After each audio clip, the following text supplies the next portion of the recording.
नमस्कार दोस्तों, स्वागत है आप सभी का डिजिटल तैयारी में। मैं सौरभ भारती आप सभी का हार्दिक स्वागत करता हूं। दोस्तों, इस लेक्चर में हम बात करेंगे विश्व के प्रमुख मरुस्थल, घास के मैदान, जल संधियां और नहरों के बारे में। एक एक करके हम जानकारी लेते हैं क्या होते हैं, कौन कौन से प्रमुख हैं, वहां की क्या क्या विशेषताएं हैं और एग्जाम के पॉइंट ऑफ व्यू से हमें क्या क्या चीजों को याद रखना है। तो आइए पहले हम मरुस्थल से शुरू करेंगे, देन हम आगे की तरफ बढ़ते हैं। देखिए, सबसे पहले तो आप देखें कि एक मरुस्थल क्या होता है ना। देखिए, जब कभी भी मरुस्थल की बात आती है, डेजर्ट की बात आती है, मरुस्थल या फिर जिसको आप क्या कहते हैं, डेजर्ट कहते हैं, इसकी परिभाषा क्या है, डेफिनेशन क्या है? क्या जहां पर मिट्टी होगी, ऊंट होंगे, क्या हम उसे मरुस्थल कह देंगे? नहीं, ऐसा नहीं होता है। देखिए, मरुस्थल की परिभाषा है जहां वर्षा का वार्षिक औसत, एवरेज एनुअल रेनफॉल, वर्षा का वार्षिक औसत 25 सेंटीमीटर से कम होता है, उसे आप क्या कहेंगे? मरुस्थल बोलेंगे, डेजर्ट बोलेंगे। जहां कहीं पर भी एवरेज एनुअल रेनफॉल, एक साल में होने वाली बारिश 25 सेंटीमीटर से भी कम है, तो आप उसे क्या कहेंगे? मरुस्थल कहेंगे। मतलब बहुत ही कम बारिश हो रही है। ठीक है, फिर देखिए, मरुस्थल तीन प्रकार के होते हैं। There are 3 types of deserts. पहला इर्ग, इंग्लिश में भी इर्ग ही बोलते हैं, हाँ। दूसरा है हम्माद और थर्ड है रैग। इर्ग, हम्माद और रैग। इर्ग का मतलब है रेतीला मरुस्थल, जहां दूर दूर तक आपको सिर्फ बालू मिट्टी ही दिखाई दे और कुछ नहीं दिखाई दे, इसको क्या कहेंगे? इर्ग टाइप का डेजर्ट। हम्माद होता है पथरीला और चट्टानी मरुस्थल। कैसा? पथरीला और चट्टानी, जहां पर छोटे बड़े पत्थर बिखरे हुए हैं, चट्टानें बिखरी हुई हैं, है ना, वैसा मरुस्थल। और रैग है मिक्स। रैग कैसा है? मिक्स, जो रेतीला भी है और पथरीला चट्टानी भी है, उसे अपन क्या कहते हैं? रैग बोलते हैं। बात समझ रहे? तो मरुस्थल की परिभाषा कभी भी आपसे पूछ ली जाए तो आप सीधा सीधा क्या बोलेंगे? आप बोलेंगे ऐसा भूभाग जहां पर वर्षा का वार्षिक औसत 25 सेंटीमीटर से कम रहता है, उसे हम क्या बोलते हैं? उसे हम मरुस्थल बोलते हैं। देखो, विश्व के प्रमुख मरुस्थलों के मैं कुछ के नाम लिख रहा हूं, तो आप थोड़ा समझिएगा। जैसे देखो, सबसे पहले मैं लेता हूं, विश्व का सबसे बड़ा मरुस्थल है सहारा। सहारा मरुस्थल विश्व का सबसे बड़ा मरुस्थल है। अभी इनकी लोकेशन भी चेक करेंगे अपन।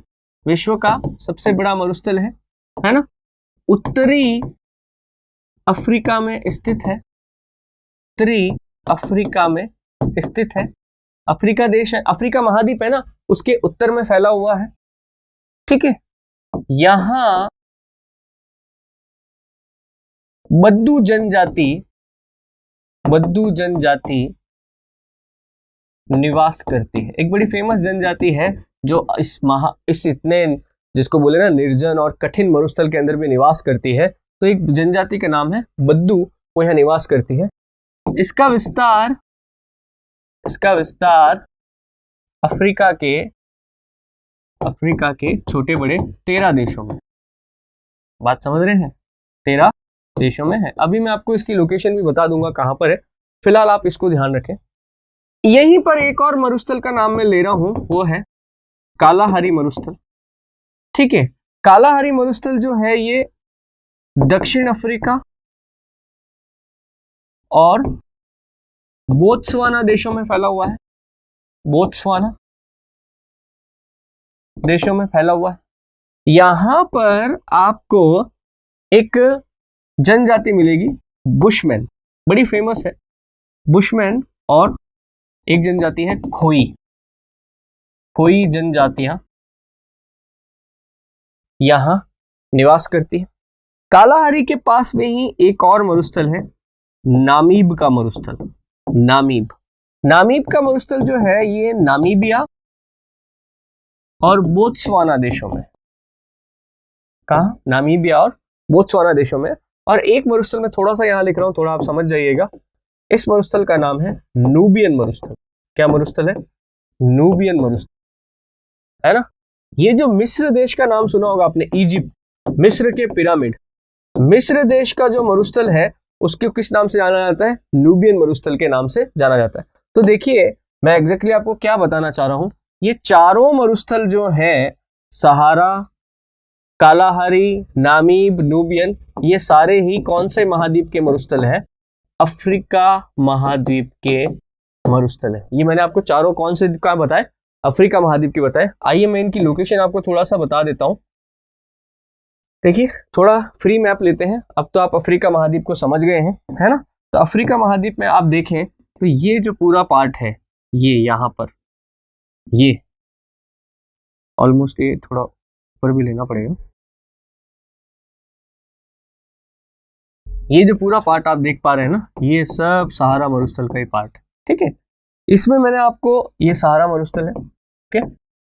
मैंने आपको बताया कालाहारी मरुस्थल, एग्जैक्टली यहाँ अगर आप जाएंगे, यहाँ पर आपको यहाँ पर मिलेगा कालाहारी मरुस्थल।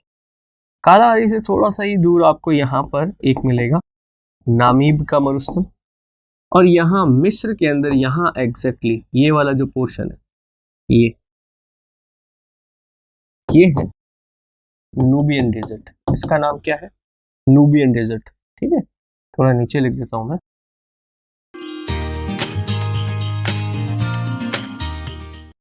ये कौन सा है? नूबियन मरुस्थल, ठीक है। आई थिंक आप इनकी लोकेशन समझ गए, अफ्रीका महाद्वीप। चलो कुछ और बात करें। एक मैं लिख रहा हूं, देखो, मोजावी और सोनेराव, मोजेराव और सोनेराव, ठीक है। ये दोनों मरुस्थल जो है कहाँ स्थित है? उत्तरी अमेरिका महाद्वीप में स्थित। दोनों ही मरुस्थल कहाँ स्थित है? उत्तरी अमेरिका महाद्वीप में स्थित है, ठीक है। मोजावी मरुस्थल में कुख्यात मृतकों की घाटी यानी कि वैली ऑफ डेड स्थित है। कहाँ स्थित है? मोजावी मरुस्थल में, ठीक है। उत्तरी अमेरिका महाद्वीप की हो गए। अब देखो एक मरुस्थल और बताऊं मैं आपको, अटाकामा और पैटागोनिया। अटाकामा और पैटागोनिया, ये दोनों मरुस्थल कहाँ के हैं? ये दोनों मरुस्थल दक्षिणी अमेरिका महाद्वीप के हैं। कहाँ के? दक्षिणी। ऐसे याद रखने आपको, बात समझ रहे? जिस हिसाब से मैं बता रहा हूं आपको, महाद्वीप बता रहा हूं मैं, उसका नाम बता रहा हूं मरुस्थल का, उसी हिसाब से याद रखना है, ठीक है। अटाकामा मरुस्थल जो है ये दक्षिण अमेरिका महाद्वीप हो गया। देश कौन सा है? चिली देश में स्थित है। चिली देश में स्थित है, ठीक है। ये मोजावी और सोनेराव जो है ये यूएसए और मैक्सिको देश में स्थित है। कहाँ? यूएसए और मैक्सिको देश में। अटाकामा कहाँ? चिली देश में स्थित है। इसकी खासियत है यह एक ठंडा मरुस्थल है। अटाकामा कैसा मरुस्थल है? एक ठंडा मरुस्थल है। ठंडा मरुस्थल कैसे है? देखो, कई जगह ऐसी होती हैं जहां पर वर्षा बहुत कम होती है, पर वो पहाड़ों के ऊपर है। बात समझ रहे हैं? पहाड़ों से काफी ऊंचाई पर है और वहां पर बादल पहुंच ही नहीं पाते, या कोई वृष्टि छाया प्रदेश है, यानी जिस तरफ से मानसून आता है उसके अपोजिट साइड में है। यहाँ पर भी ऐसा ही है। अटाकामा मरुस्थल अटलांटिक महासागर से मानसून जो आता है, अटलांटिक महासागर से बेसिकली जो ठंडे पानी की जलधाराएं चलती है वो मानसून को रोक लेती है, तो ये पूरा की पूरा जो कोस्ट है वो सूखा रह जाता है, ठीक है। परंतु क्या है, क्योंकि ये बहुत ऊंचाई पर स्थित है, यहाँ पर एंडीज पर्वतमाला है, इस वजह से क्या है, बहुत भारी ठंड पड़ती है। मतलब सर्दियों में यहाँ पर टेम्परेचर माइनस में चला जाता है। तो जहां पर बारिश, मरुस्थल की परिभाषा क्या थी? बारिश 25 सेंटीमीटर से कम होनी चाहिए, तो वो चीज फॉलो हो रही है। और सर्दियों में भारी मात्रा में ठंड पड़ रही है, तो ऐसी स्थिति में अपन इसको क्या बोलते हैं? इसको अपन कोल्ड डेजर्ट बोलते हैं, ठंडा मरुस्थल बोलते हैं, ठीक है। अटाकामा मरुस्थल में क्या है?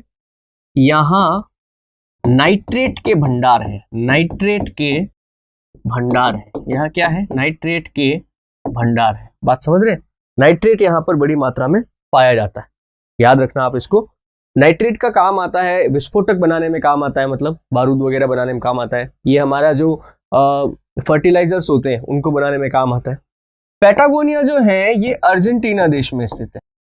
पैटागोनिया कहाँ स्थित है? अर्जेंटीना देश में स्थित है। बस इसमें इतना ही याद रखना, अर्जेंटीना देश में स्थित है। तो देखो, मोजावी, सोनेराव, अटाकामा और पैटागोनिया, तो अपन ने 4 मरुस्थलों के नाम और कर लिए। आगे भी इसी के साथ बता देता हूं, फिर मैं अपन इसकी लोकेशन चेक करते हैं। देखो, एशिया महाद्वीप में आओगे ना तो याद करना पड़ेगा गोबी मरुस्थल, यहां करना पड़ेगा आपको लद्दाख, थार, अरब का मरुस्थल और ईरान का मरुस्थल। और किसका? ईरान का मरुस्थल। देखो दोस्तों, ये सारे के सारे मरुस्थल जो मैंने आपके सामने लिखे हैं, ये सारे कौन से महाद्वीप में है? ये सभी एशिया महाद्वीप में है। ठीक है। गोबी मरुस्थल जो है बेसिकली ये चीन, मंगोलिया और तुर्कमेनिस्तान देशों के बीच में फैला हुआ है। गोबी मरुस्थल भी काफी ऊंचाई पर स्थित है। यह भी कैसा है?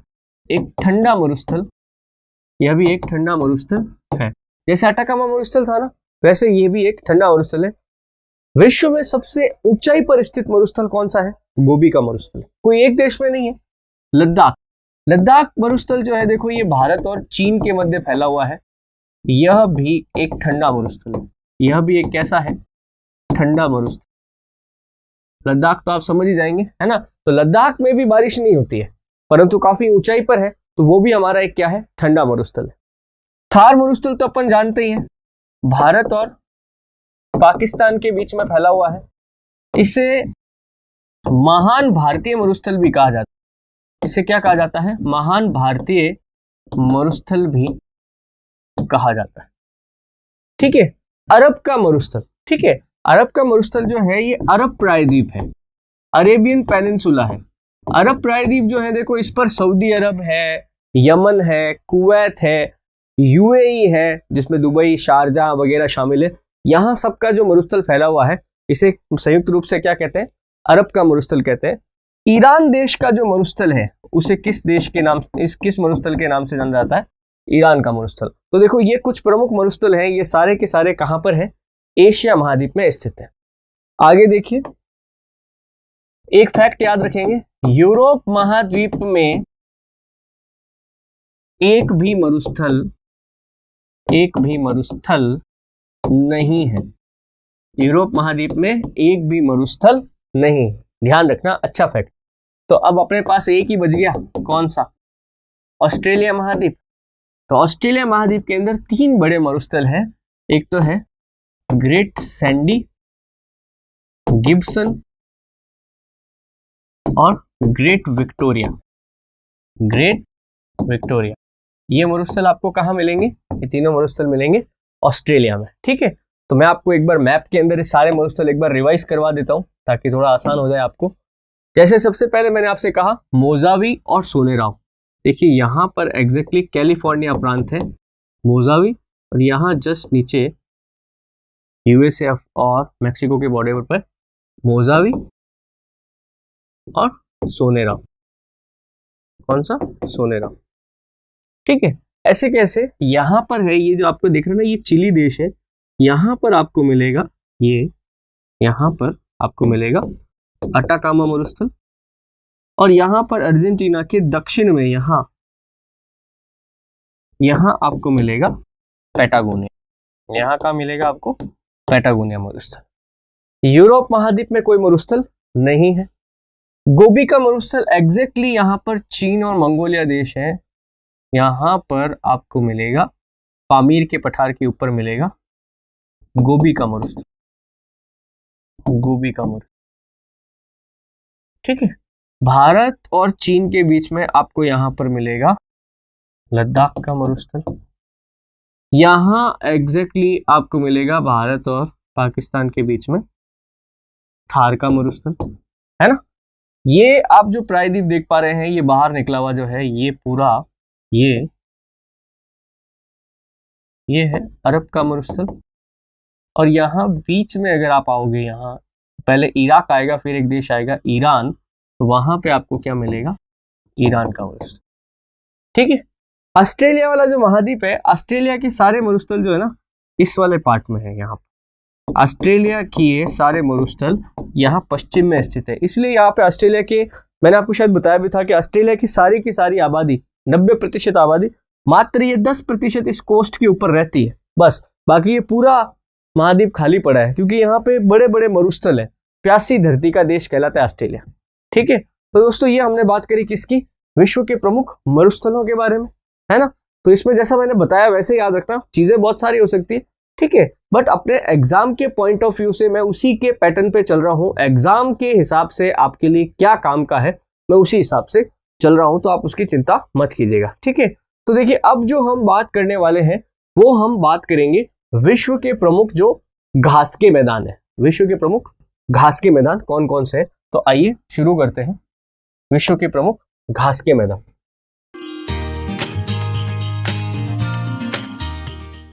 तो दोस्तों बात करेंगे अब हम विश्व के प्रमुख घास के मैदानों की, ठीक है। अभी हमने बात करी विश्व के अंदर कौन कौन से बड़े मरुस्थल हैं, अब हम बात करते हैं घास के मैदान या ग्रासलैंड्स।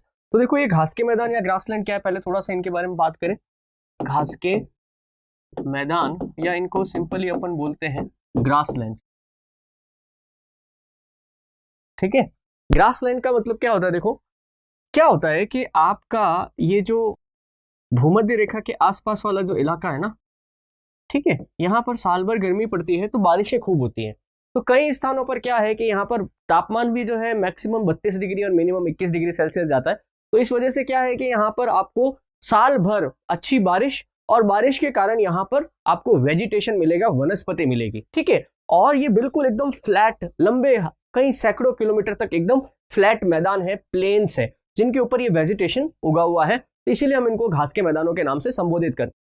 हालांकि अब क्या है कि अब ये प्लेन जगह जो है इनको साफ करके, मैदानों को साफ करके यहाँ पर खेतीबाड़ी की जा रही है, बट ये लोग जो है, ये जो भी घास के मैदान वगैरह है, ये आज भी जो है लाखों जो वेजिटेरियन एनिमल्स हैं, है ना, जो घास वगैरह खाते हैं जैसे हिरण वगैरह है, उनके लिए ये शेल्टर का काम करते हैं, इनके लिए भोजन का काम करते हैं, है ना। तो हमको ये घास के मैदानों के नाम के ऊपर क्वेश्चन आता है ना, कि फला घास का मैदान है वो कहाँ पर स्थित है, अगर वहां की कोई विशेषता है तो उसके बारे में पूछ लिया जाता है। तो अपन बारी बारी से बात करते हैं, फिर मैप के अंदर भी मैं आपको बता दूंगा कि इसकी लोकेशन क्या है। जैसे देखो सबसे पहले है अपने पास क्या, विश्व का सबसे बड़ा घास का मैदान है सवाना घास के मैदान। क्या है, सवाना घास के मैदान, क्या है, सवाना घास के मैदान, ठीक है। जैसे आपने अफ्रीका महाद्वीप की मैंने आपसे कल परसों भी बात करी थी, तो अफ्रीका महाद्वीप जो है, अफ्रीका महाद्वीप में आप देखेंगे कि ये बिल्कुल भूमध्य रेखा यहाँ से गुजरती है। भूमध्य रेखा के आसपास लगभग 25 डिग्री से जो अक्षांश है, 0 से 25 डिग्री अक्षांश, इसके बीच में आपको एक बड़ी घास भूमि मिलेगी, एक बड़ा फैला हुआ मैदान मिलेगा, जिसे सवाना घास के मैदानों के नाम से जाना जाता है। इन्हीं को हम क्या कहते हैं, इन्हीं को हम कहते हैं सवाना। बात समझ रहे? सवाना घास के मैदान विश्व के सबसे बड़े घास के मैदान है। विश्व के कई सारे स्तनधारी जीव, ठीक है, मैमल्स जिनको आप बोलते हैं, उनका ये घर है, ठीक है। तो सवाना घास के मैदान आपको कभी भी पूछ लिए जाए तो आप बोलेंगे अफ्रीका महाद्वीप में, ठीक है, 0 डिग्री से 25 डिग्री उत्तरी अक्षांश के बीच में, 0 डिग्री से 25 डिग्री उत्तरी अक्षांश के बीच में, ठीक है, यहाँ पे आपको मिलेगा। नेक्स्ट देखो एक और अपन बात करते हैं, यहाँ पर यही अफ्रीका महाद्वीप में ही एक और घास का मैदान आपको मिलेगा, वेल्ड। ये वेल्ड आपको कहाँ मिलते हैं, ये मिलते हैं आपको दक्षिण अफ्रीका में। तो अगर ये आपका सवाना है तो आपको अफ्रीका महाद्वीप में वेल्ड कहाँ मिलेगा, यहाँ मिलेगा। ये दक्षिण अफ्रीका है, यहाँ पर आपको कौन सा मिलेगा, वेल्ड मिलेगा। अभी आप ऐसे समझ लो, उसके बाद मैं मानचित्र के अंदर आपको मैप के अंदर सारे बता दूंगा। तो एक हुआ हमारा कौन सा, सवाना, एक हुआ वेल्ड। नेक्स्ट देखो ऐसा ऐसा एक बड़ा फेमस घास का मैदान है जिसका नाम है प्रेरी घास के मैदान। क्या नाम है, प्रेरी। देखो आपने उत्तरी अमेरिका महाद्वीप का मैप देखा होगा, नहीं तो अभी मैं आपको बता दूंगा उत्तरी अमेरिका महाद्वीप का मैप। यहाँ पे कनाडा और यूएसए, ये कनाडा और यूएसए का बॉर्डर है। कनाडा यूएसए के बॉर्डर के ऊपर आप देखेंगे, कनाडा यूएसए बॉर्डर पे एक बहुत बड़ी ऐसे पट्टी है, ये घास का मैदान है, यही आपके क्या है, प्रेरी घास के मैदान, ठीक है। ये विश्व की गेहूं पेटी भी कहलाती है। क्या कहलाती है, गेहूं पेटी, क्योंकि इस क्षेत्र के अंदर बड़ी मात्रा के अंदर गेहूं का उत्पादन किया जाता है। तो ये आपको कहाँ मिलेगा, प्रेरी घास का मैदान, यूएसए व कनाडा की सीमा पर। कौन सा घास का मैदान है, ये प्रेरी घास के मैदान है, ठीक है। फिर देखो ऐसे कैसे आपको एक और क्या मिलेगा, यहाँ पर आप आओगे दक्षिण अमेरिका महाद्वीप के अंदर, तो यहाँ आपको मिलेगा लानोस, कैंपोस और पंपास।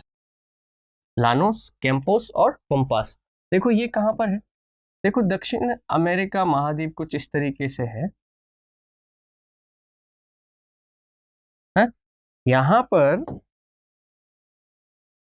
सबसे ऊपर यहाँ है वेनेजुएला देश, वेनेजुएला है ना, वेनेजुएला देश के अंदर है ये लानोस, क्या लानोस, ठीक है। नीचे क्या आ जाता है, ब्राजील देश आ जाता है। ब्राजील देश में यहाँ पर जो घास के मैदान है उनका नाम है कैंपोस, क्या नाम है, कैंपोस। अब बीच में क्या होता है, यहाँ बीच में अमेजोन के घने वर्षावन आ जाते हैं, क्या आ जाते हैं, अमेजोन के घने वर्षावन आ जाते हैं, ठीक है। ये कहलाता है सेल्वास, ये क्या कहलाता है, सेल्वास। ब्राजील के घने वर्षावनों वाला इलाका क्या कहलाता है, सेल्वास कहलाता है। कई बार एग्जाम में पूछा हुआ, इसको ध्यान रखिएगा। और फिर जब नीचे जाते हैं ना, अर्जेंटीना देश आ जाता है, वापस कौन सा, अर्जेंटीना देश आ जाता है। और अर्जेंटीना में जो ये घास के मैदान है इनको अपन बोलते हैं पंपास, क्या बोलते हैं, पंपास। अच्छा क्वेश्चन है ये। तो देखो लानोस आपको कहाँ मिलेगा, वेनेजुएला। कैंपोस आपको कहाँ मिलेगा, ब्राजील। और पंपास आपको कहाँ मिलेगा, अर्जेंटीना। पंपास आपको कहाँ मिलेगा, अर्जेंटीना। बात समझ रहे हैं। तो ये है आपके दक्षिणी अमेरिका महाद्वीप के अंदर घास के मैदान, बात समझ रहे हैं। फिर देखो एक और आपको घास का मैदान में बताऊं, वो है डाउन्स के नाम से, क्या नाम से है, डाउन्स। डाउन्स आपको कहाँ मिलेगा, ऑस्ट्रेलिया महाद्वीप। डाउन्स आपको कहाँ मिलेगा, ऑस्ट्रेलिया महाद्वीप में। ऑस्ट्रेलिया महाद्वीप जो है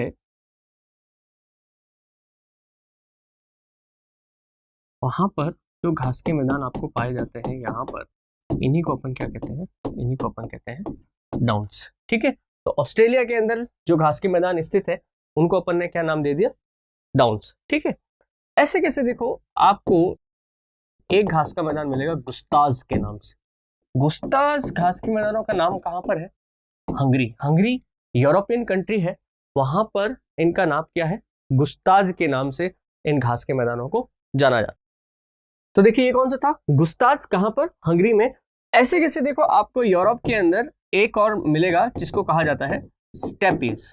ये आपको मिलेगा डैन्यूब नदी की घाटी, डैन्यूब नदी की घाटी से मध्य एशिया, डैन्यूब नदी की घाटी से मध्य एशिया के बीच में। तो बड़ा फेमस है स्टेपीज। स्टेपीज मैदान ये यूक्रेन में भी है, यूक्रेन, ठीक है। यूक्रेन के अंदर गेहूं की बहुत खेती होती है इस मैदानों में। तो यूक्रेन में यहाँ पर इसे, यूक्रेन देश को गेहूं की बालियां देश के नाम से भी जाना जाता है। यूक्रेन देश को गेहूं की बालियां देश के नाम से भी जाना जाता है। तो देखो मैंने आपको जितने भी बताया, मैं आपको इनको एक मैप के अंदर बता देता हूँ, ठीक है। मैप देखो आप, एकदम सिंपल मैप लिया है। इसमें देखिए आप, जैसे कि मैंने आपसे बात करी कि कनाडा और एशिया के बीच में आपको यहाँ पर मिलेंगे कौन से घास के मैदान, प्रेरी। कौन से मिलेंगे, प्रेरी, ठीक है। ऐसे कैसे, आपको यहाँ वेनेजुएला देश है, वेनेजुएला, यहाँ आपको मिलेंगे लानोस, ठीक है। ब्राजील देश में, यहाँ बिल्कुल उसके उत्तर में, ब्राजील के उत्तर में आपको मिलेंगे कैंपोस, है ना। फिर जैसे मैंने आपको बताया यहाँ बीच में सेल्वास आ जाएगा, नीचे की तरफ अर्जेंटीना में आपको मिलेगा पंपास, ठीक है। बीच में ब्राजील के घने वर्षावन जो आ जाते हैं, ब्राजील के घने वर्षावन आ जाते हैं, ठीक है। इनको कहा जाता है सेल्वास, क्या कहा जाता है, सेल्वास, ठीक है। फिर देखो एक जो मैंने आपको बताया विश्व के सबसे बड़े घास के मैदान, ऑलमोस्ट 0 डिग्री से लेकर आपको ये पूरे यहाँ पर मिलेंगे, विश्व के सबसे बड़े घास के मैदान। ये क्या कहलाते हैं, ये सवाना के नाम से जाने जाते हैं, है ना। फिर देखो यहाँ ऑस्ट्रेलिया में आपको मिलेंगे कौन सा, डाउन्स, ओके। फिर मैंने आपको बताया एक कौन सा, स्टेपीज। तो बेसिकली आप देखें स्टेपीज के मैदान जो है बड़े लंबे चौड़े हैं, ये यहाँ पर, ये मध्य एशिया है आपका। यहाँ पर आपको कौन सा मिलेगा? स्टेपीज, घास के मैदान बड़े लंबे। और ये हंगरी देश एग्जैक्टली आपको यहाँ बाल्कन कंट्रीज में मिलता है। यहाँ पर जिसको मैंने आपको कहा था गुस्ताज, कहीं कहीं पे देखो इनका नाम है ना पुस्ताज भी लिखा हुआ है, गुस्ताज की जगह क्या लिखा हुआ है? पुस्ताज भी लिखा है। तो दोस्तों ये क्या है? विश्व के प्रमुख घास के मैदान। तो देखो आपको इनकी लोकेशन ध्यान रखनी है। सबसे बड़ी इसमें इंपॉर्टेंट चीज क्या है? इसकी लोकेशन। वो सीधा सीधा क्या करते हैं, जैसे डाउन्स, घास के मैदानों का नाम डाउन्स कहाँ पर कहा जाता है? तो आप बोल देंगे सीधा ऑस्ट्रेलिया में। एक वेल्ड रह गया, वो भी बता देते हैं। दक्षिण अफ्रीका में क्या नाम था? वेल्ड। वेल्ड भी पीछे तो कर लिया था अपन ने, यहाँ भी बना देते। दक्षिण अफ्रीका है, यहाँ पर इनको क्या कहा जाता है? वेल्ड के नाम से जाना जाता है। तो ये विश्व की प्रमुख घास भूमियां हैं, जरूर जरूर इनको ध्यान रखना। नेक्स्ट देखो, एक चीज जो अपन को और इस लेक्चर के अंदर करनी थी, वो करनी थी विश्व की प्रमुख नहरें और जल संधियां। तो थोड़ा सा पहले तो इसको समझो, मैं लिख देता हूं। विश्व की प्रमुख नहरें और जल संधियां, नहरें और जल संधियां। देखिए क्या है, जैसे मैं आपको बना के बताऊं एक बार। मान लीजिए कि ये कोई वाटर बॉडी है, कोई समुद्र है, कोई सागर है, कुछ भी हो सकता है, झील है। यहाँ पर भी एक वाटर बॉडी है ना? ये भी कोई समुद्र है, कोई सागर है, कुछ भी हो सकता है ना? और इनके बीच का जो ये पूरा भाग है, इनके ये बीच का जो पूरा भाग है, आप समझ लीजिए कि ये लैंड है, ये भूमि है। ये क्या है? भूमि है। बात समझ रहे हो? ये क्या है? भूमि है।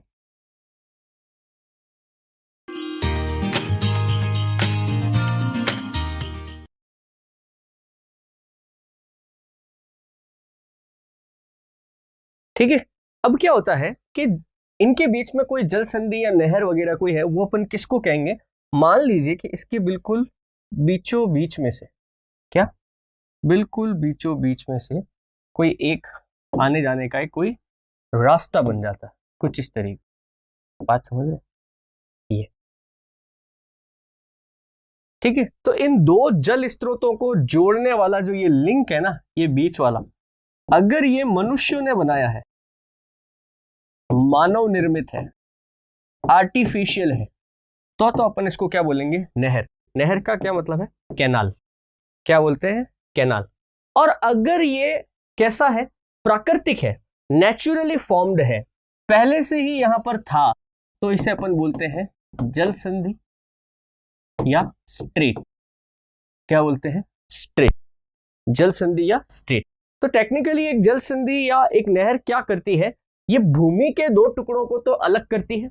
ये भूमि का एक टुकड़ा दूसरे टुकड़े से अलग हो गया, और दो जल के स्रोतों को, बात समझ रहे, कोई दो बड़े वाटर सोर्सेस को आपस में जोड़ती है। ठीक है। तो अब आप मेरे ख्याल से समझ जाएंगे, मैं नहर बोलूंगा, इसका मतलब काम तो वही है, वही दो जल स्रोतों को जोड़ना, भूमि के टुकड़े को अलग करना। पर क्या है कि अब ये नहर का मतलब मानव निर्मित है, हमने बनाई है, और जल संधि या स्टेट का मतलब कि ये पहले से ही मौजूद था, ये प्राकृतिक रूप से बना हुआ है। ठीक है। तो अच्छे क्वेश्चन बनते हैं। तो देखो मैं आपको विश्व की पहले प्रमुख नहरें बता देता हूं। ठीक है, पहले मैं आपको ऐसे लिख के बताता हूं, फिर मैं मैप में बताता हूं। देखो विश्व में तीन नहरें बड़ी प्रमुख है, स्वेज नहर, पनामा नहर और कील नहर। स्वेज नहर, पनामा नहर और कील नहर। ठीक है। देखो सबसे पहले देखो स्वेज नहर। स्वेज नहर ऑलमोस्ट बन गई थी 1866-67 के अंदर। फेज नहर का निर्माण फ्रांसीसी इंजीनियरों ने करवाया था। फ्रांसीसी इंजीनियर्स ने इसका निर्माण कब करवाया था? 1866-67। ठीक है। स्वेज नहर क्या करती है? लाल सागर को भूमध्य सागर से जोड़ती है, भूमध्य सागर से जोड़ती है, और एशिया को अफ्रीका महाद्वीप से अलग करती। बात समझ रहे भाई? मैंने आपसे कहा था ना, या तो ये क्या दो समुद्रों को जोड़ेगी और भूमि के टुकड़े को अलग करेगी। एक फैक्ट और बनता है इसमें स्वेज नहर में, स्वेज का राष्ट्रीयकरण, नेशनलाइजेशन 1956 में हुआ। स्वेज नहर का नेशनलाइजेशन 1956 में हुआ। बेसिकली क्या फ्रांस के अधिकार में थी, बट वर्तमान में कहाँ है, मिस्र देश में है। स्वेज नहर वर्तमान में कहाँ है, मिस्र या इजिप्ट देश है ना, वहां पर है। बात समझ रहे हैं।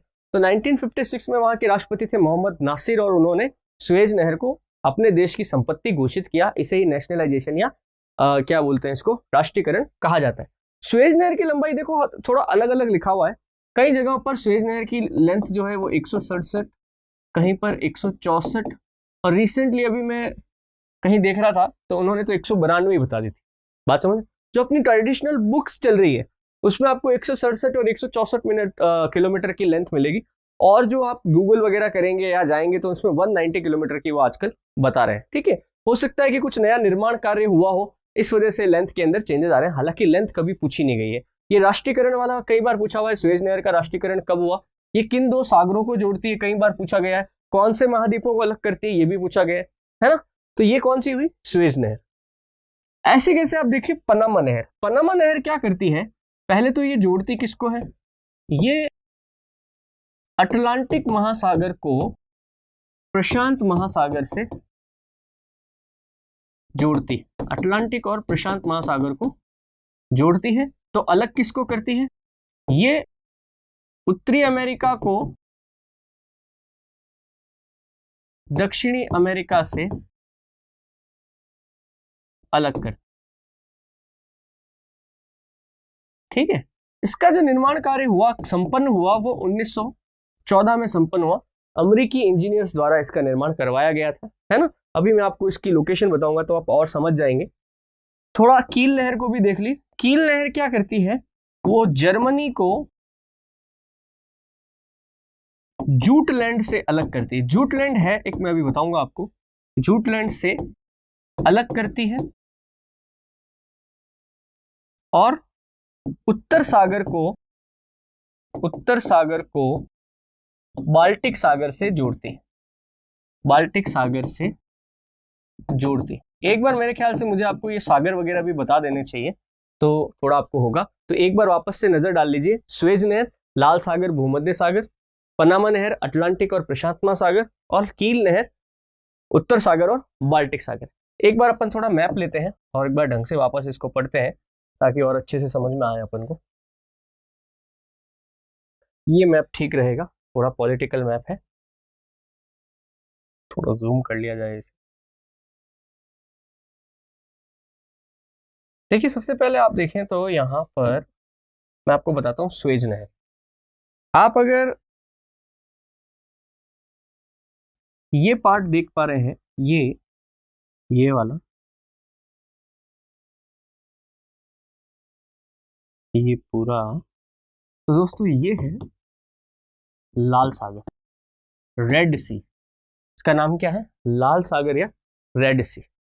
आप अगर ये वाला पोर्शन देख पा रहे हैं जिसको मैं अभी ब्लू कर रहा हूं,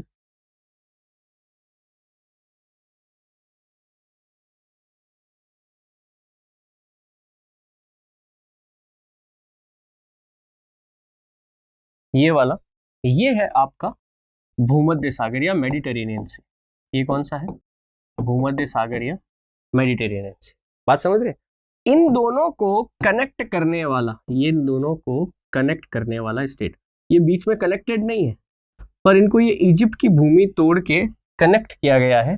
यहीं पर है आपका क्या, स्वेज नहर, यहीं पर आपका क्या है, स्वेज नहर। बात समझे।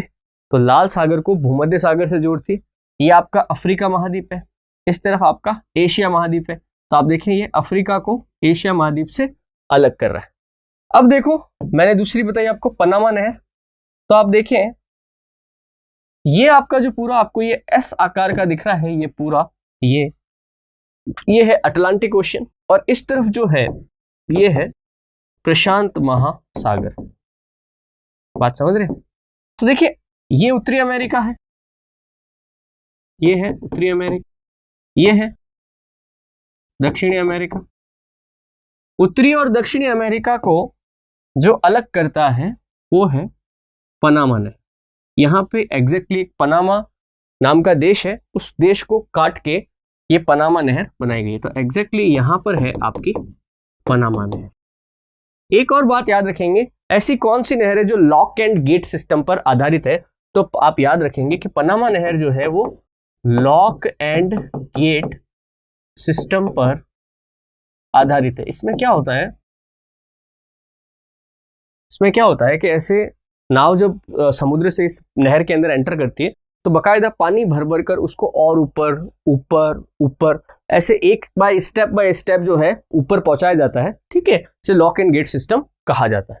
फिर मैंने आपको बताई कील नहर। तो देखिए थोड़ा सा आपको इसमें थोड़ा देखना पड़ेगा क्योंकि थोड़ा जिसको कहते हैं ना जूम मैं कर नहीं पाऊंगा एग्जैक्टली। देखिए ये देश जो है आपका जर्मनी है, ये काला वाला मैं थोड़ा कर देता हूँ, ये देश है जर्मनी। कौन सा है? जर्मनी। ठीक है, जर्मनी के जस्ट ऊपर छोटा सा यहां पर देश है डेनमार्क। कौन सा? डेनमार्क। बात समझ रहे? अब जर्मनी और ये डेनमार्क जो है ना, ये क्या एक प्रायद्वीप है, तीन तरफ पानी से घिरा हुआ है। इसी को अपन जूटलैंड प्रायद्वीप के नाम से जानते हैं। पेनिनसुला प्रायद्वीप क्या होता है? जो तीन तरफ से पानी से घिरा हुआ है। तो ये आपका डेनमार्क है, जस्ट जर्मनी के जस्ट ऊपर। इन्हीं के बीच में यहां पर एग्जैक्टली ऐसे कौन सी नहर स्थित है? कील कैनाल या कील नहर स्थित। बात समझ रहे? कील नहर उत्तर सागर और बाल्टिक सागर को जोड़ती है। तो आप देखें ये वाला जो पोर्शन है, ये इसको बोला जाता है उत्तर सागर। इसको क्या बोला जाता है? नॉर्थ सी या उत्तर सागर। और ये वाला जो पोर्शन है ये पूरा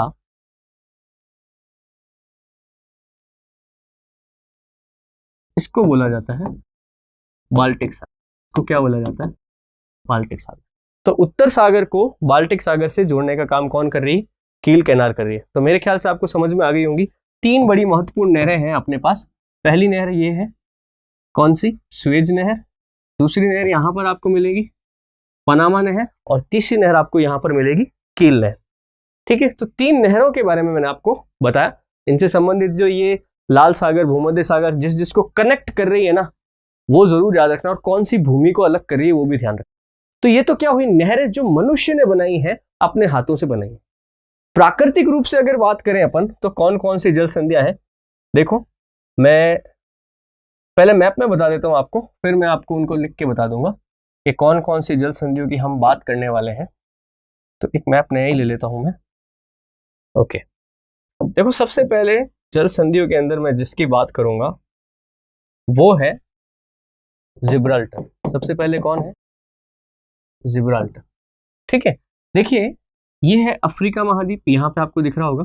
और यहाँ पर है ये यूरोप महाद्वीप। ये अफ्रीका और यूरोप के बीच में एक बड़ी छोटी सी जल संधि है यहाँ पर।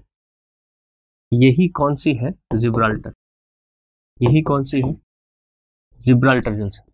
ये किसको जोड़ती है जिब्राल्टर जल संधि? अभी मैंने आपको बताया था इसके बारे में, है ना।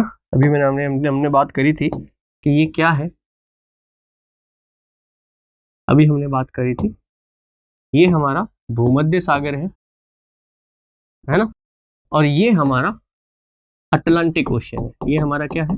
अटलांटिक महासागर, है ना। तो अटलांटिक महासागर को भूमध्य सागर से कौन जोड़ता है? आपका जिब्राल्टर जल संधि जोड़ता है। ये भूमध्य सागर। ठीक है, ध्यान रख। अब यहीं पर देखो आप, अगर एक और देख पा रहे हो, बड़ा छोटा सा देखो आप यहाँ, ये यहां पर एग्जैक्टली यहाँ पर एक और स्ट्रेट, बड़ा छोटा सा जाने का रास्ता है। इस रास्ते का नाम है बॉब अल मंदेव। का नाम क्या है? बॉब अल मंदेव। तो अभी आपको याद हो तो अभी थोड़ी देर पहले ही हमने बात करी थी इस जगह की। ये कौन सा सागर था? अभी बताया था मैंने आपको, ये था लाल सागर। क्या नाम था इसका? लाल सागर। और आप अगर आगे चल के बात करें तो यहां पर है आपका अरब सागर। क्या? अरब सागर। तो लाल सागर को अरब सागर से कौन जोड़ता है? बॉब अल मंदेव जोड़ता है। लाल सागर को अरब सागर से कौन जोड़ता है? बॉब अल मंदेव। कुछ और बात करें, चलो आप यहां देख पा रहे होंगे भारत देश को और श्रीलंका देश को। भारत और श्रीलंका के बीच में एक जल संधि है। इस जल संधि को कहा जाता है क्या? पाक जल संधि। क्या कहा जाता है? पाक जल संधि, भारत और श्रीलंका के बीच में। ऐसे कैसे? आप देखो तो यहां पर इंडोनेशिया द्वीप है, ये इंडोनेशिया का जावा द्वीप है, ये वाला जो काला काला मैं कर रहा हूं, नीचे वाला सुमात्रा द्वीप है, जावा और सुमात्रा। इनके बीच में भी जो आने जाने का रास्ता है उसका नाम है सुंडा जल संधि। क्या नाम है? सुंडा जल संधि। बात समझ रहे? ओके, कुछ और बात करें तो आपको यहां पर मैंने पहली क्लास में एक बार बताया था, ये हमारा अलास्का है और यहां पर इस तरफ यहां पर हमारा साइबेरिया है। क्या है? साइबेरिया। अलास्का और साइबेरिया के जस्ट बीच में ये जो जल संधि है, ठीक है, जो किस किस को, नीचे तो है प्रशांत महासागर और ऊपर है, इसको बोलते हैं ब्यूफोर्ट सागर। ब्यूफोर्ट सागर, ठीक है। ब्यूफोर्ट सागर को प्रशांत महासागर से कौन सी जल संधि जोड़ती है? बेरिंग जल संधि जोड़ती है। कौन सी जल संधि जोड़ती है? बेरिंग जल संधि जोड़ती है। ये बेरिंग जल संधि जो है यहीं से अपनी कौन सी 180 डिग्री देशांतर है, जिसको अपन ने क्या कहा था? इंटरनेशनल डेट लाइन, अंतरराष्ट्रीय तिथि रेखा कहा था ना, वो यही बेरिंग जल संधि से होकर गुजरती है। एक और जल संधि ले लीजिए यहाँ पे, ऑस्ट्रेलिया महाद्वीप आपको ये दिख रहा होगा। ऑस्ट्रेलिया महाद्वीप के नीचे आप देखिए एक छोटा सा द्वीप है, इस द्वीप का नाम है तस्मानिया। इस द्वीप का नाम क्या है? तस्मानिया। ऑस्ट्रेलिया और तस्मानिया के बीच में जो ये आने जाने का रास्ता है, इसका नाम है बास जल संधि। क्या? बास जल संधि। बात समझ रहे? ऐसी कई सारी जल संधियां हैं जो आपको यहाँ पर देखने को मिलेंगी। मेजर मैंने आपको बता दिए, वैसे खूब सारी है यहाँ। तो कुछ के नाम जो है अभी मैं आपके सामने लिख देता हूं, आप इनको याद रखें। कोशिश करें मैप के अंदर इनकी लोकेशन ढूंढने की, और आसानी होगी। तो एक बार मैं आपको विश्व की प्रमुख जो जल संधियां हैं उनके नाम लिख रहा हूं, थोड़ा सा गौर करिएगा। जैसे सबसे पहले मैंने लिखी जिब्राल्टर। क्या लिखी? जिब्राल्टर। जिब्राल्टर क्या करती है? भूमध्य सागर को लाल सागर से जोड़ती है। लाल सागर से जोड़ती है। यूरोप को अफ्रीका से अलग करती है। किससे? अफ्रीका से अलग करती। ठीक है। एक और है, इस जिब्राल्टर को भूमध्य सागर का प्रवेश द्वार भी कहा जाता है, गेटवे टू मेडिटेरेनियन सी। भूमध्य सागर का प्रवेश द्वार भी अपन इसको बोलते हैं। ठीक है। फिर मैंने आपको बताई बॉब अल मंदेव। बॉब अल मंदेव। बॉब अल मंदेव जो है, ये जल संधि लाल सागर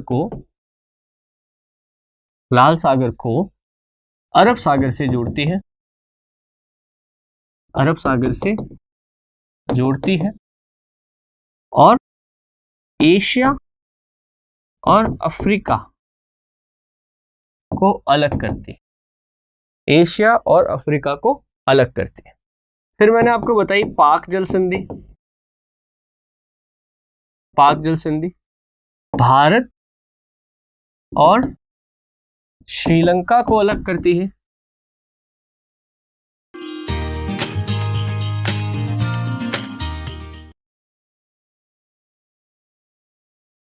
और बंगाल की खाड़ी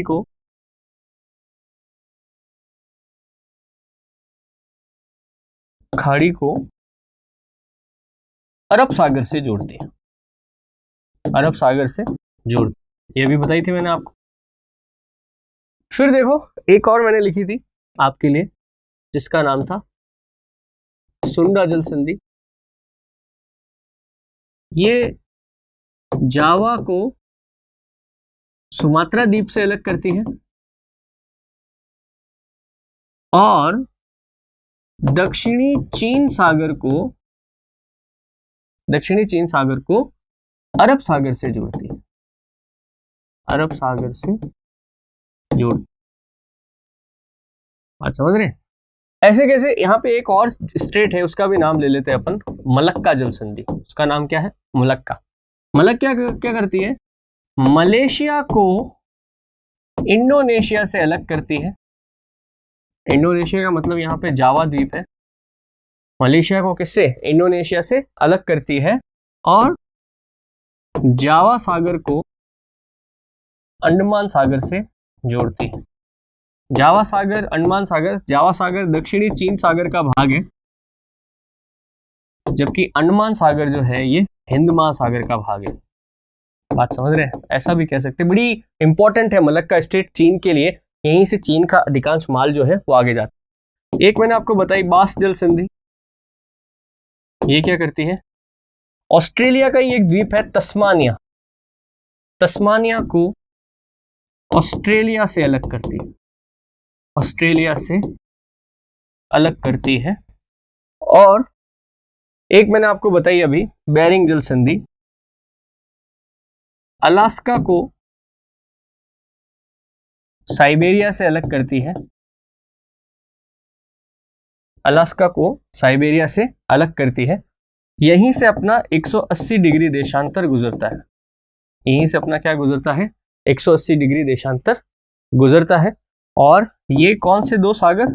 ब्यूफोर्ट सागर और प्रशांत महासागर को आपस में जोड़ती है। ब्यूफोर्ट सागर और प्रशांत महासागर को आपस में जोड़ती है। ठीक है, थोड़ा मैप जो है आप भी अपने हिसाब से बनाओ तो थोड़ा ठीक रहेगा। अपने हिसाब से आप मैप को बना के देखो तो बड़ी चीज़ें आसान हो जाती हैं। ठीक है, हालांकि मैंने मेरे हिसाब से पूरी कोशिश की है। तो दोस्तों आप इस लेक्चर को ढंग से तैयार करो, जल संधियों के नाम वगैरह पढ़ के जाओ, घास के मैदान के नाम और स्थान पढ़ के जाओ, डेजर्ट को पढ़ के जाओ। आना होगा तो इसमें से सवाल कहीं ना कहीं अपने आ जाएगा। जितना अपने एग्जाम का लेवल है उसी को देखते हुए मैं आपको बार बार कह रहा हूँ, मैं पढ़ा रहा हूँ। दोस्तों इसी के साथ ये लेक्चर को मैं अभी यहीं समाप्त करूंगा। नेक्स्ट लेक्चर में फिर से मिलते हैं किसी नए टॉपिक के साथ। तब तक के लिए धन्यवाद। जय हिंद, जय Bharat. Please like, share, subscribe digital तैयारी।